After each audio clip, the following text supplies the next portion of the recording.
What's up, YouTube? It's your boy Richardson from Minimum Wage to Millionaire. If you're new here, welcome. If you've been here, welcome back. Today, I want to talk to you guys about debt freedom in a light that I normally don't talk about debt freedom about. Now, just to kind of give you guys a little context for people that are new to the channel, I've been debt free for roughly 9 months now, a little bit more, a little bit less. And generally on this channel, I talk very favorably of debt freedom. I think debt freedom is a phenomenal goal for a lot of people to strive to financially. I always sing its praises, the benefits of it and all that. However, there's an aspect in debt freedom that I think people, when they achieve debt freedom, that they run into, and it almost gives them this weird type of vibe where they think that, oh, debt freedom is not really all that great. And I'll kind of expand upon it, and by the end of the video, hopefully it makes sense. So what do I mean by saying that, right? Well, when you become debt freedom, for a lot of people, is a goal that, financially speaking, it is something that a lot of people strive to be, right? Not having any payments, whether it's the mortgage, the credit cards, the student loans, etc., etc. And in the financial world, typically, this is a goal that a lot of people kind of strive to and point you towards, right? They're like, hey, you know, when you become debt free, everything just becomes amazing and great. And again, as somebody who's been debt free for a little bit over 9 months, I could tell you with 100% certainty that, yeah, the benefits are there. But what I mean that if you're not careful, there's this weird kind of thought in mind that comes into debt freedom that many people are not prepared for, is when people make debt freedom essentially their sole and only financial goal, right? It's almost as if debt freedom is the solution, the end all be all to all their financial problems. And I could see why a lot of people jump to this, because usually when you look at people's financial circumstances, the things that they're mainly struggling with, apart from maybe having lower income or maybe overspending, is generally that they have too much debt load. They have too many payments that are going out alongside their other monthly obligations, like paying your utilities and stuff like that. So when you talk about debt freedom, you know, a lot of people think, well, that is going to be the solution to my problems. And for some people it is, right? But when you make debt freedom your end all be all, what ends up happening is that once you become debt free, you get that sense of, you know, euphoria from actually accomplishing your goal. And that's a great thing. And you should celebrate. You should enjoy yourself. Obviously, don't go too crazy. Don't go back into debt in the pursuit of celebrating being debt free.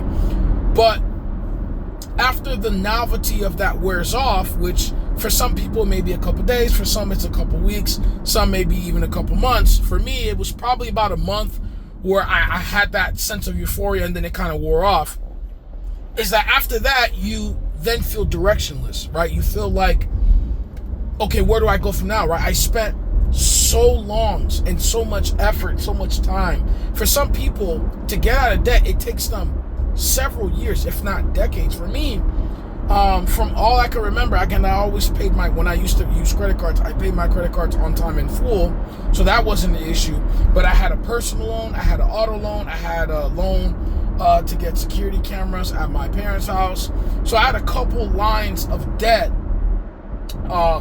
totaling altogether tens of thousands of dollars in debt. And it took me, from the time that I really started to lock in, it took me about 3+ years to pay all that down. Obviously, there was times where I was trying to save up while paying down the debt, which I found was, in my opinion, and for me, a mistake, because then it split in my focus. At one point, I was investing in my Roth IRA, and I was like, why am I investing in my Roth IRA when I have this debt that I really need to just tackle on, right?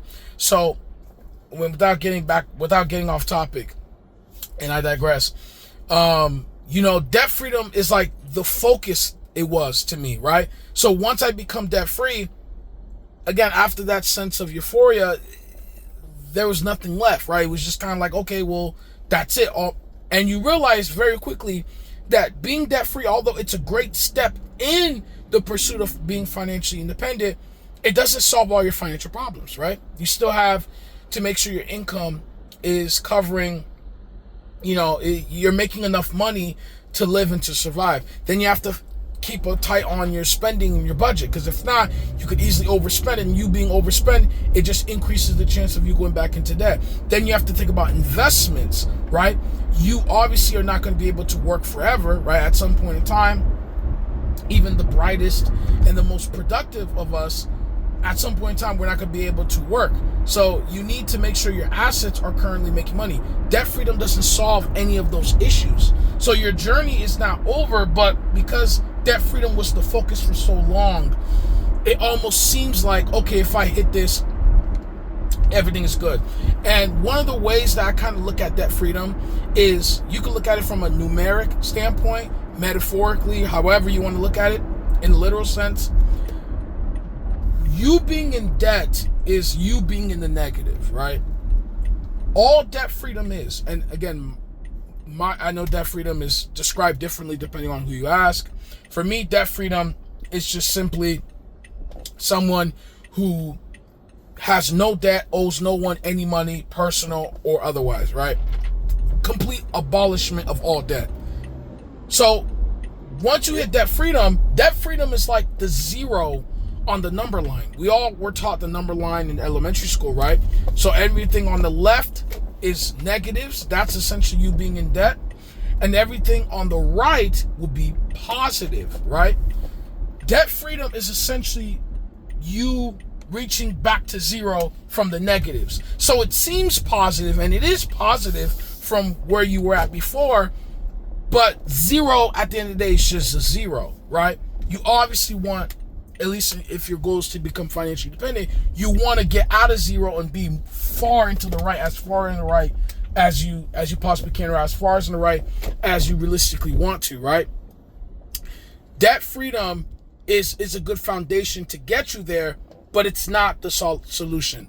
So what would I recommend, or how would I guess, help people along this way, and what I decide to do? So fortunately for me, although I still felt this way for a lot of people, like a lot of people do, one of the benefits was that I'm sorry guys, my mind's going faster than my mouth. Forgive me. One of the things that helped me out alongside to keep my focus not just on debt freedom but my financial independence, and specifically for the YouTube channel, going from a minimum wage to a millionaire, is that I knew that, hey, alongside being debt free, my next goal has to be building an emergency fund, right? Because I need, now that I'm free of debt, all those payments could just go into my savings, which then could build me a cushion, right? So that was the one thing. Second thing, I knew that, okay, I started learning about investing, and although I was at one point contributing to my Roth IRA, I stopped. But once that emergency fund is full, which it is, and once my moving fund, because I do plan on moving towards the end of the year, once those things are taken care of, which are still falling under savings, once those are taken care of, I'm going to go aggressive in investing, particularly my Roth IRA, my open HSA, and all these things.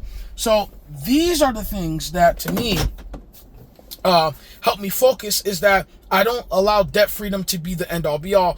I just look at debt freedom as the beginning, the true beginning to my financial journey. So you got to think about that. Ideally, you want to think about this during the journey, right? So don't wait until you're at debt, you're fully debt free and you feel euphoric, because then when it starts to dawn on you that okay, I'm finished, that's it, right? You kind of want to be a bit proactive and be like, okay, I'm getting close to debt freedom. What is my next steps, right? That way you kind of have everything in focus. So once you're debt free, you celebrate, you get your little win, you pat yourself on the back. Maybe you and your spouse or your loved ones or whatever, you guys can celebrate that. And then now on to the next one, right? So plan it out. What do you want to do? And I talked about it in a couple of my videos. I even did a video a while back talking about what does being wealthy means to you. So look at what do you want to accomplish out of your wealth? For some people, maybe debt freedom is that, and it was that. But again, once you achieve debt freedom, where do you go from there, right? You don't want debt freedom just to be your end all be all.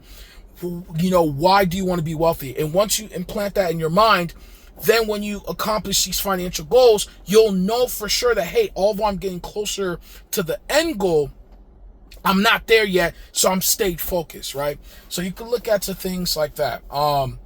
And ultimately, take a moment. Sometimes you may not have a goal lined up as soon as you've become debt free, and that's okay. Take a step back, breathe, and just be in the moment. And it's okay if you don't have that plan. Everything I'm saying is more an ideal situation, but the world and life in general is not ideal. I think we can all agree on that, right? So take a step back. If you even need a couple of days, weeks, even a couple months to really plan out, that's okay. There's nothing wrong with that. I mentioned that in my last video with the CDs, that sometimes before you strike and make big financial moves, whether it's a lump sum of money or whether it's changing financial goals from one to another, sometimes you need that time to stop to make that break in order for you to make it work for you. So no shame in that, but that's all I want to say in this video. Thank you guys. My name is Richardson from Minimum Wage to Millionaire. May the Lord be with you all today. Have a nice one.